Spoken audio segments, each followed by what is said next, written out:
अगर किसी दिन गुनाह सरजद हो जाए, निगाह गलत पड़ जाए, नाहक किसी पे जुल्म हो जाए, आपने किसी की गीबत कर ली या किसी की हक तलफी कर ली, आप चाहे कितने ही नमाजी क्यों ना हो, आप देखिएगा कि अब इबादत में दिल नहीं लगेगा।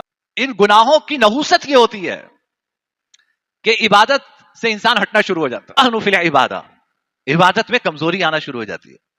नंबर 2, वज़ीक़ फिल मईशा, मईशत में तंगी होना शुरू हो जाती है।